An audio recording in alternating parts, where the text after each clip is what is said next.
Bonjour et bienvenue à tous dans une nouvelle vidéo sur mes résolutions 2016. T'as vu un peu le jeu de mots? Résolution, révolution... Alors je sais pas toi mais moi, les bonnes résolutions, c'est une expression qui m'énerve au plus haut point. Déjà quand tu dis bonne résolution, ça veut dire qu'en gros, tout ce que t'as fait jusque là, c'était de la grosse merde et que donc il faut tout changer pour que tu passes d'un truc mauvais à un truc bien. Déjà le mot résolution. Ça fait déjà, ça sonne comme obligation et déjà je pense que d'emblée on ne peut pas y arriver. C'est comme le mot régime. Tu entends ce mot, tu prends 4 kilos juste en l'entendant. Il faut se donner un terme plus positif, plus entraînant. Donc pour moi ce sera les bonnes révolutions. Alors tout d'abord on va faire un petit bilan de mon année 2015. C'était une année vraiment riche en émotions, en bien comme en moins bien. Elle a commencé hyper mal cette année avec un décès malheureusement dans la famille de mon copain. Ce qui a fait qu'on a quitté l'île de la Réunion pour aller en France dans sa famille. Donc cette année c'est divisé en 4 en fait. On a habité 4 mois dans sa famille, donc dans l'ouest de la France, 4 mois à Paris et 4 mois à la Réunion là, pour cette fin d'année. Donc j'ai pas vraiment eu de maison stable et fixe. Et c'était vraiment particulier comme année. En deuxième partie d'année on a décidé de se lancer dans la boulangerie-pâtisserie. Me demande pas pourquoi. On s'est dit que ce serait un bon métier pour pouvoir voyager partout parce qu'on a regardé et en fait ils en manquent dans tous les pays, donc on s'est dit hey. Donc on est parti à Paris pour faire cette école de boulangerie exprès faite pour les adultes, donc c'est une formation en accéléré. Et voilà, c'était vraiment une super expérience d'apprendre un nouveau métier encore et encore. Moi j'arrête pas d'apprendre des nouveaux métiers, il faut peut-être que je me calme et que je commence à vraiment travailler. Vivre à Paris aussi, pour moi c'était une expérience hyper intéressante. J'avais une image de Paris, une idée de la vie à Paris, et puis c'est vrai que quand tu vis sur place c'est totalement différent que ce que tu pensais, de ce que tu pensais. Pour résumer, je suis bien contente d'être rentrée à La Réunion. Voilà, je pense que quand tu as grandi ici sous les tropiques, sur une île, Paris c'est juste... c'est too much. T'as l'impression d'être un petit poussin au milieu des immeubles et t'es perdu et bref. Moi il y avait des bons côtés aussi, hein, voilà, j'en ai profité autant que j'ai pu, mais je suis quand même contente d'être rentrée chez WAM. Et enfin cette année 2015 s'est terminée par un super heureux événement puisque ma soeur a eu un bébé et que je suis devenue tati. Donc ça c'était vraiment... Cette année c'était fou en émotion, la vie, la mort, enfin... C'était vraiment pas de tout repos. J'espère que 2016 sera un peu plus smooth. S'il te plaît 2016, tranquille, posé. Cette année je ne me suis donné que 5 objectifs parce que je trouve que quand on s'en met trop, ça décourage d'avance en fait. On est découragé, on se dit mais j'y arriverai jamais. Je pense que 5 c'est le max. Enfin pour moi personnellement, après je sais pas, il y a peut-être des Wonder Woman et des super héros parmi vous, mais moi 5 je trouve ça déjà beaucoup. Moi ce que je fais c'est que des fois en milieu d'année je refais un point sur mes décisions etc. et soit j'en rajoute, soit je les modifie, enfin voilà. Donc je vous ferai un point au mois de juillet. Normalement si tout se passe bien je ferai un point sur mes bonnes révolutions. La numéro 1, parce que justement pendant toute cette année qui était un peu difficile à vivre en 2015, je me suis complètement déconnectée de toutes les choses qui étaient importantes pour moi, le sport, la santé. En fait je me suis complètement détournée de mon corps, je me suis dit je laisse faire sa vie dans son coin, moi je fais les mêmes dans le mien. Je me suis complètement laissée aller parce que j'avais d'autres choses à gérer, c'est vrai. J'ai quand même pris 12 kilos. Pour vous ça doit être le truc de fou, mais elle est obèse. Mais non, pour moi c'est normal. En fait moi quand je prends ou que je perds du poids c'est toujours des quantités mais astronomiques. Mais je vais les reperdre ces petits fils de... Moi je m'en fous un peu en fait de grossir parce que je sais que je peux remaigrir facilement. Du coup le fait de grossir sur le coup je m'en suis foutue, je voyais le poids qui augmentait. Oh c'est marrant dis donc, waouh encore 2 kilos, waouh mais je vais bientôt battre un record. Si c'est une période où je suis bien dans ma tête, bien dans ma vie, je suis mince. Quand vous voyez que je commence à... c'est que quelque chose ne va pas, donc ça peut être que je suis loin de chez moi, que je suis en train de vivre des choses difficiles, bref. Et là donc j'ai beaucoup grossi, ensuite je suis restée dans un mode d'alimentation qui me convenait pas, donc je suis restée un peu boule. Mais du coup là je me retrouve dans un état où je suis pas bien du tout dans mon corps, dans ma tête, etc. Ce qui me rend le plus mal c'est que j'ai plus d'énergie en fait. C'est que je me sens, j'ai l'impression d'être une larve humaine quoi.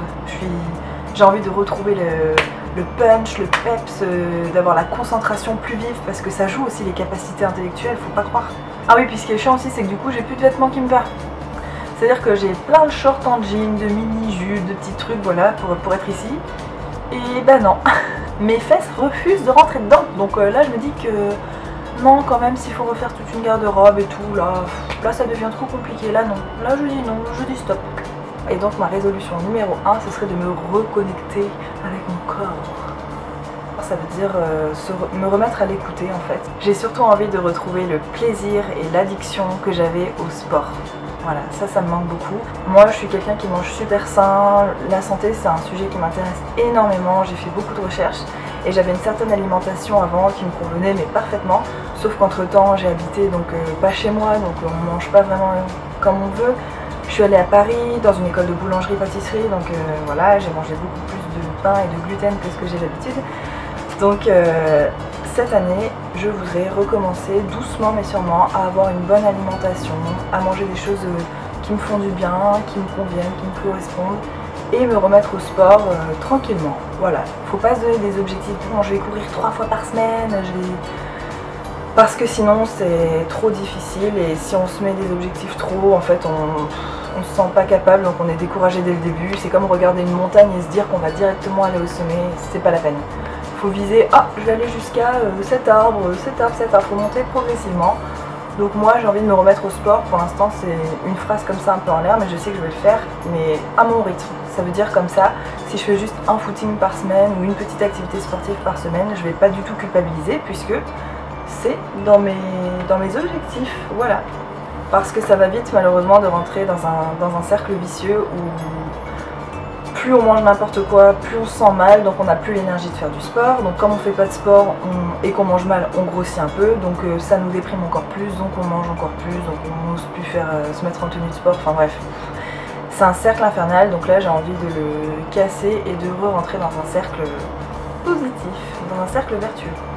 Lors de cette année 2015, j'ai aussi pris conscience de beaucoup de choses concernant les animaux. Et j'ai décidé donc de changer aussi mon alimentation par rapport à ça progressivement.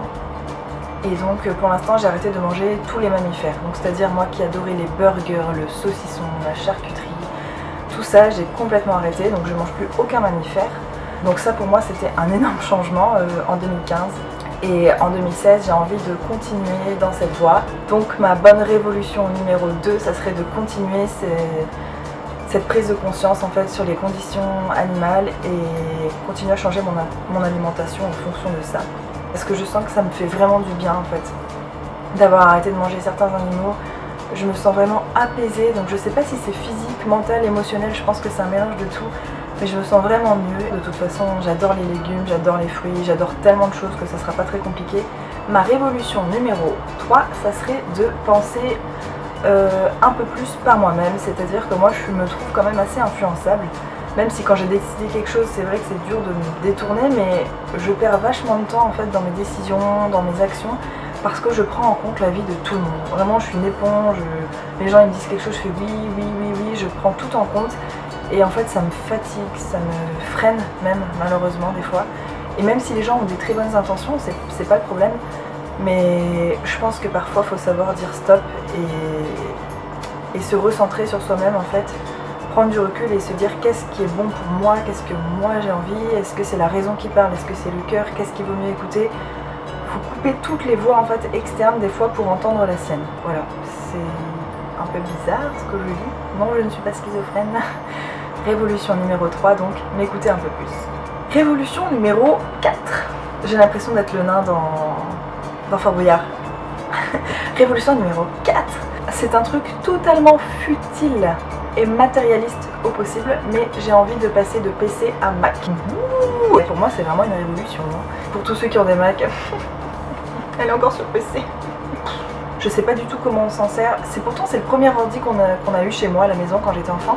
Alors avoir une bonne résolution futile, je trouve ça important en fait. Je vais vous dire pourquoi, c'est-à-dire que si tous les autres trucs vous foirez complètement, c'est-à-dire que là je vais prendre 20 kilos, je vais plus jamais faire de sport, bref, s'il n'y a rien qui marche, et ben au moins ça c'est quelque chose sur lequel j'ai un contrôle plus facile. Donc si vous vous mettez une révolution facile, matérialiste, au moins vous êtes sûr d'en réussir une et c'est quand même bon pour le moral. Voilà, donc moi ce sera ça la mienne, passer de PC à Mac. Et je pense que ça va être une sacrée aventure Et enfin, ma plus grosse révolution de l'année, c'est quelque chose qui me travaille depuis très longtemps, c'est que je veux partir vivre à l'étranger au moins pour 1 an. C'est-à-dire que je veux pas y aller en vacances, je veux pas y aller 1 semaine, 1 mois, je veux aller vivre quelque part, que je sais pas du tout encore où. J'ai des idées mais ça va dépendre de beaucoup de choses. Et du coup je suis trop excitée parce que ça va arriver bientôt forcément, parce que j'ai pas envie de partir plus tard que milieu d'année 2016. Vous voyez, j'ai pas envie de partir plus tard que juillet. Donc je partirai, je pense que ça risque d'être en juin. Mais me connaissant, il est très possible que je pète un câble et que du jour au lendemain, j'ai un visa, ma valise soit faite et que je parte. Ça m'est arrivé comme ça une fois, j'ai tout quitté, j'ai pris un aller simple et je suis partie en 3 jours. Voilà. Bien sûr, si je pars vivre à l'étranger, je me mettrai à faire des vlogs, ne serait-ce que pour moi, pour avoir des images, des souvenirs de tout ce que je vis. Comme un journal intime à ciel ouvert, comme un journal intime public, ce qui n'a aucun sens, mais bon. Voilà, je me comprends. Tellement de gens disent qu'ils veulent voyager et en fait ils le font jamais. Ouais, moi aussi un jour j'irai vivre là-bas. Bah fais-le, qu'est-ce que t'attends? Et moi c'est un truc qui m'énervait au plus haut point quand j'étais en Australie, le nombre de gens qui me disaient « Ah mais t'as de la chance !» Où est la chance? Je veux dire, j'ai payé mon billet, j'ai pris mon visa, j'ai pris mes couilles à 2 mains et j'y suis partie. Rien à voir avec la chance là-dedans, hein, rien. C'est de l'audace, du courage, de l'argent, peut-être un peu d'inconscience, oui, je pense qu'il y en a eu pas mal d'ailleurs, mais voilà, c'est votre décision et moi j'en ai marre en fait d'avoir des rêves et de dire oui, plus tard, plus tard, plus tard. Non, cette année 2016, je me casse. C'est quelque chose que j'ai toujours voulu faire sur le long terme et là je sens qu'en fait c'est maintenant ou jamais. Parce que là j'arrive à un âge où je vais rentrer dans le monde du travail, etc. et ça va être plus compliqué je pense après de partir.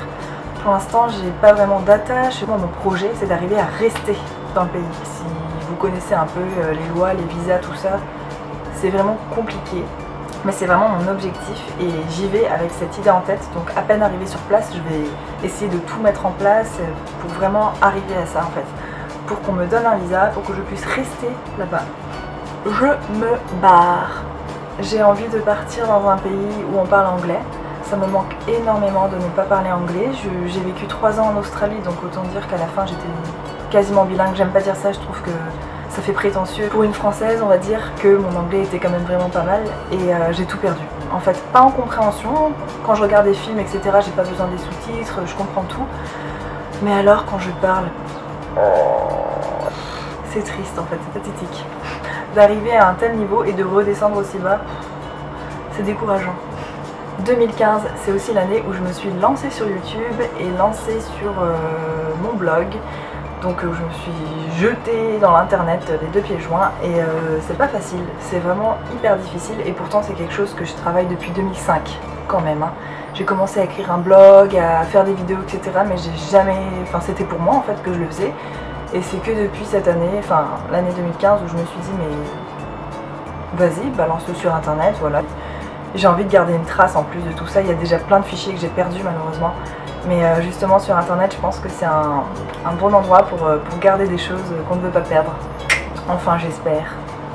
Donc forcément j'ai envie de continuer aussi dans cette voie, continuer les vidéos, continuer mon blog. D'ailleurs j'ai envie de faire quelque chose cette année. J'aimerais bien en fait sur mon blog faire un article où j'écris une pensée positive par jour. Chaque jour, même si c'est une journée mais pourrie de chez pourrie, je prends le truc le plus positif qu'il y a eu dans la journée, je l'écris, je le mets sur le papier. Ça me permet à moi-même de voir le côté positif de ma journée. Et bien sûr, après je le posterai tous les mois pour le partager avec vous. Ça montre un peu que quelle que soit la journée que vous passez, il y a toujours quelque chose de positif. Et moi, cette année, j'ai décidé de vraiment mettre mon attention sur ces choses positives. Parce que les choses négatives, malheureusement, il y en a beaucoup aussi.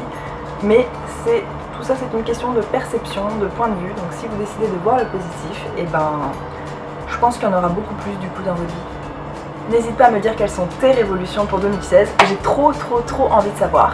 Tu peux aussi me suivre donc sur Instagram, c'est le seul endroit où je poste des choses un peu tous les jours. En ce moment je poste beaucoup de cocotiers, de mangues et de trucs comme ça parce que nous ici c'est l'été, donc je trouve que ça fait des belles photos, ça fait rêver, donc si tu as envie de rêver un petit peu, viens sur mon Instagram. Bisous.